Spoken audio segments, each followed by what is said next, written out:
بالعطر وأعواد البخور ترحيب في كل الحضور، حضوركم زاد السرور فيكم يطيب الافتخار. قامت على العرض صفوف صفين في وضع الوقوف، يا زين لمعة السيوف والفن هذا للري. مبروك يا عرس اثنين في ليل واحد فرحتين، اشبال من هذا لسد قلوب فعل حسب الوعد فرسان ما فيهم عيال من قدر كبير اللي كمل بحر الغزير بالجود في شحل. اجتمعهم من قديم للحين باقي ما يزال اسمه مثل فصل الربيع في فعله العباسي. والعزوة العرفة شعار عند المواجب الكبر فيها السعد والافتخار بالسلم والنفر.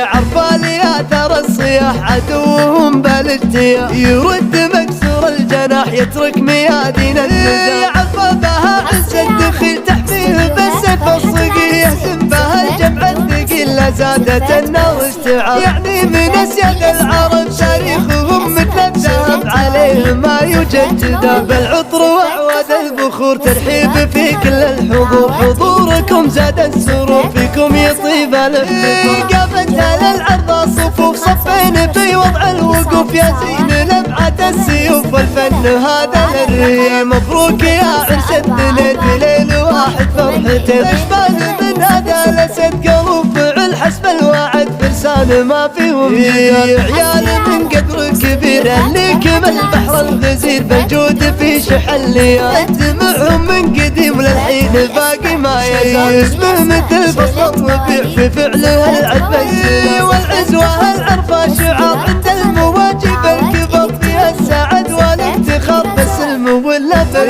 عرفة لآثار الصياح عدوهم بالاجتياح، يرد مكسور الجناح يترك ميادين النزاع. عرفة بها عز الدخيل تحميه بالسيف الصقيل، يهزم بها الجمع الثقيل لا زادت النار اشتعال. يعني من اسياد العرب تاريخهم مثل الذهب عليه ما يجدد. بالعطر واعواد البخور ترحيب في كل الحضور، حضوركم زاد السرور فيكم يطيب الافتخار. قامت على العرض صفوف صفين في وضع الوقوف، يا زين لمعة السيوف والفن هذا للري. مبروك يا عرس اثنين في ليل واحد فرحتين، تاريخهم مثل الذهب عليه ما يجدد.